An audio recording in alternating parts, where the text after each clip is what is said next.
O comércio global tá um caos. Mas sabe, por trás das manchetes sobre bloqueios e navios atacados, tem algo muito maior acontecendo. Uma nova ordem mundial tá nascendo e a antiga parece estar ruindo. Nesta análise, vamos usar os dados para entender como uma crise no mar revela as rachaduras num sistema que dominou o mundo por 80 anos. Ok, vamos começar pelo ponto mais quente. A crise que está acontecendo agora, neste exato momento, se desenrola numa das rotas marítimas mais importantes do planeta. É um gargalo que afeta a economia global de um jeito bem direto e imediato. Olha só esse número, 95%. Essa foi a queda no tráfego de navios comerciais pelo Estreito de Hormuz. A gente está falando de uma rota vital, por onde passam os 20% de todo o petróleo do mundo. E agora, está praticamente parada. Na prática, isso significa atrasos, custos lá em cima e, claro, uma ameaça gigantesca ao fornecimento de energia para o mundo todo. E, para piorar, no meio desse caos todo, tem uma névoa de incerteza. A imprensa internacional, com base em dados de rastreamento em tempo real, diz uma coisa: que um navio chinês conseguiu furar o bloqueio americano ao Irã. Só que o Comando Central dos Estados Unidos diz o exato oposto, que nenhum navio passou. Então quem está falando a verdade? A resposta para essa pergunta pode ter implicações enormes para o conflito. A presença americana ali, para garantir esse bloqueio, é simplesmente massiva. Estamos falando de mais de 10 mil militares, 18 navios de guerra e mais de 100 aeronaves. Isso dá uma dimensão do tamanho da aposta nesse confronto e do papel que os Estados Unidos ainda tentam desempenhar como policiais do mundo. 270 bilhões de dólares. Esse é o dano econômico que o Irã alega ter sofrido por causa das operações militares recentes. É um número que ajuda a gente a quantificar o custo gigantesco desse conflito. Para se ter uma ideia, esse valor é maior que o PIB de muitos países. É dinheiro demais. E a crise pode ficar ainda pior.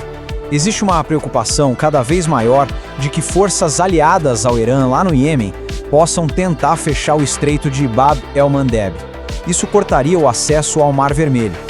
Se isso acontecer, a gente vai ter dois dos gargalos mais importantes do comércio mundial fechados ao mesmo tempo.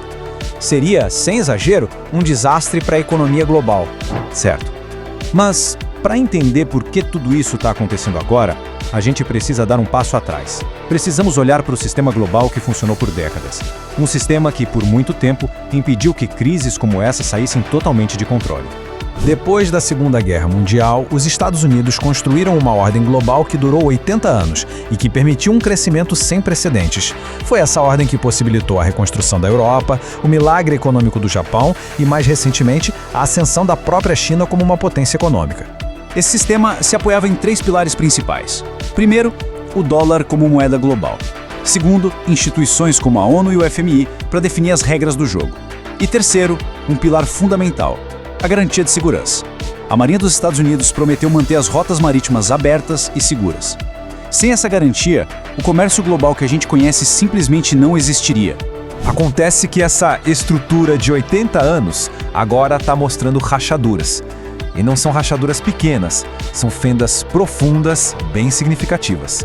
Aquele prédio que parecia tão sólido está começando a tremer e todo mundo está vendo.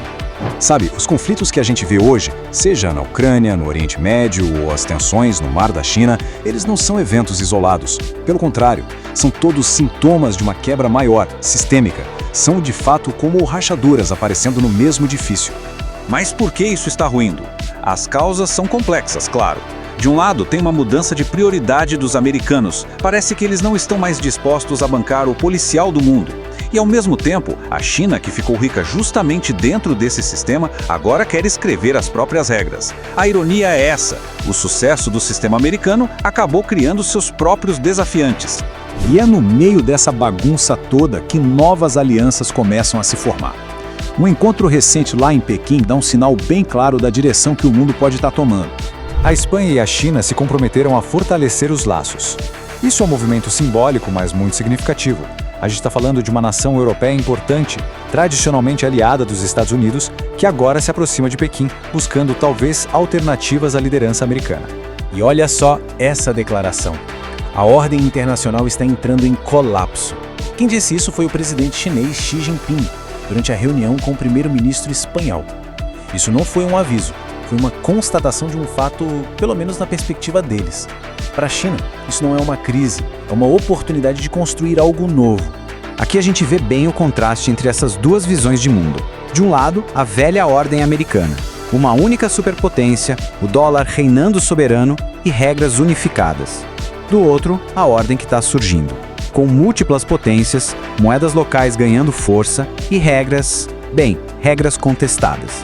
É a passagem de um mundo unipolar para um mundo multipolar.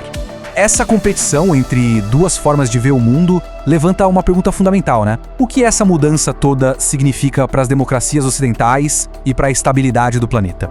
O ponto crucial é este. Estamos saindo de um mundo que era relativamente estável e previsível para um mundo bem mais caótico, onde cada potência tenta impor suas próprias regras. É como passar de um jogo de futebol com um único árbitro para um jogo com vários árbitros em campo, cada um com um livro de regras diferente. Imagina a confusão.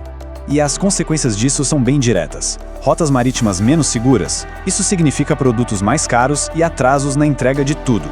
Fornecimento de energia mais instável, isso pode levar a crises energéticas que afetam a vida de todo mundo. E a cooperação global, que é essencial para resolver os grandes problemas, acaba dando lugar à competição direta e muitas vezes hostil. E tudo isso nos leva à questão central do nosso tempo.